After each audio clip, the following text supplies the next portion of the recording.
Now we're finally at the Lakers Clippers real preview, and I know I gave you guys my analysis on the game. 108-92 was the score I gave you the other day, or my last video. Nothing has changed. That's still my thought process on the game, and I still think that the Clippers overall have a better team. I still think overall they have a way better setup.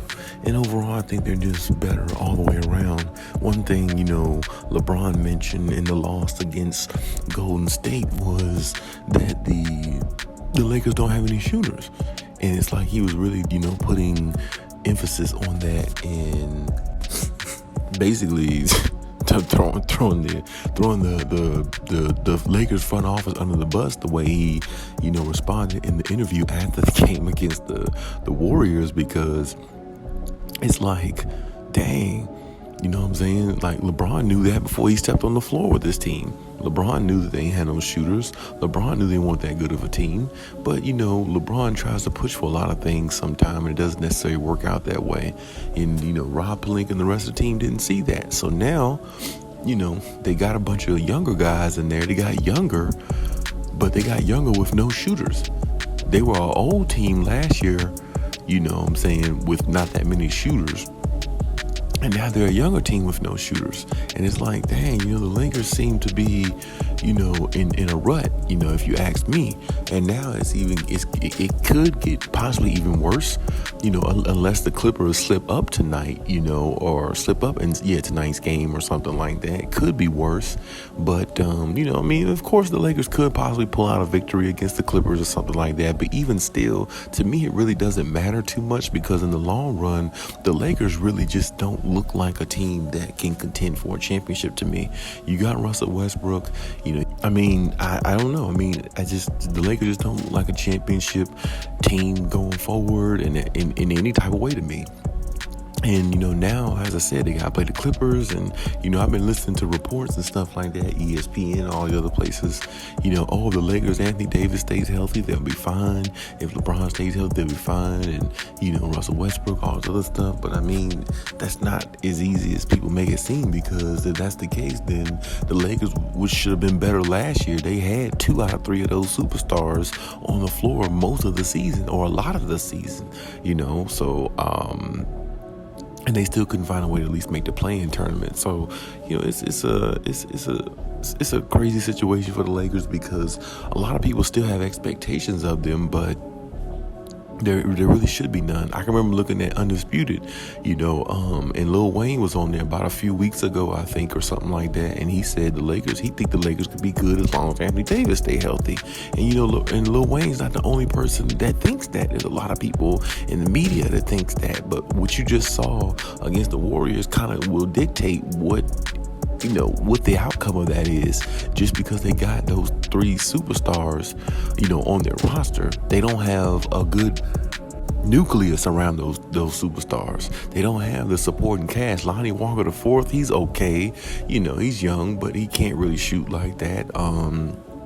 Patrick Beverley can't shoot like that. Neither can Russell Westbrook.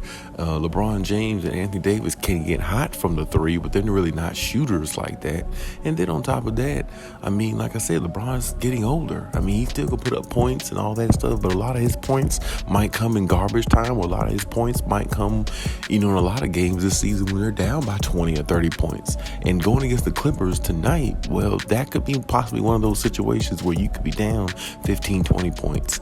And, find yourself losing. Or, maybe it could be the opposite. Who knows? But I personally think, the score is going to be, like I said, 108-92. I think the Clippers are more well-rounded. I just think that I think the Clippers could start off slow in the game, like tonight's game, but find their footing, and then just all of a sudden, hit a switch, and then all of a sudden they're up by 15, 20 points. And if they go through a wave where they're up by 15, 20 points.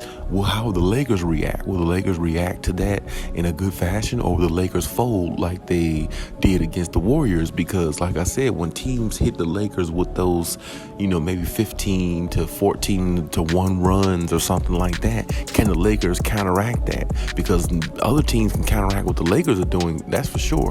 So, like I said, the Lakers will get some wins this year. I'm not saying they won't, but the Clippers are going to be tough. And this team right here, I feel like, they have something to prove.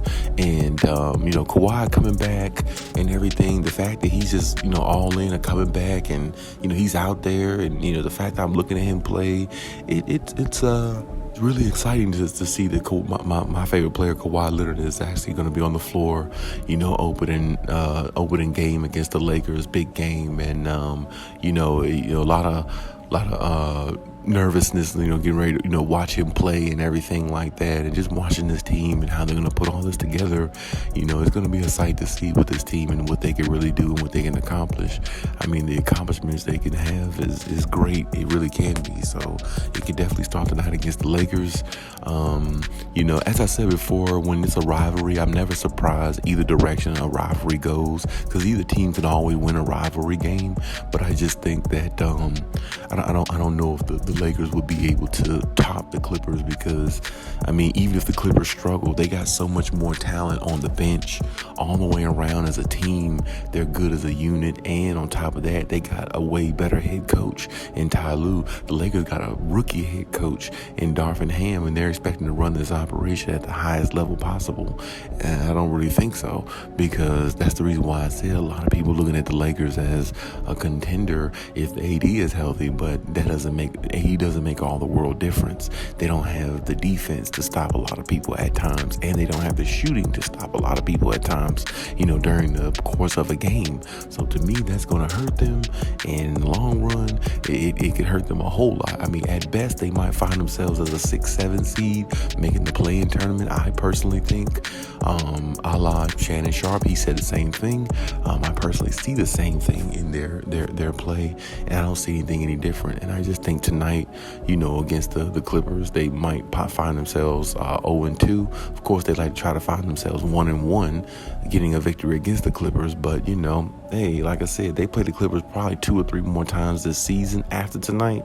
So, one game is one game, but at the same time, I think the Lakers, they need all the wins they can get. So do the Clippers, but, I just think the Clippers might be overly too much for them, and I think the Clippers might, end up winning this game. As I said, 108-92, but we'll see how it ends up. But this is the preview, and this is my thought on it. But it's my take on everything. Leave any comments in the comment section. Check out my other videos if you haven't. And hey, Khaliis out.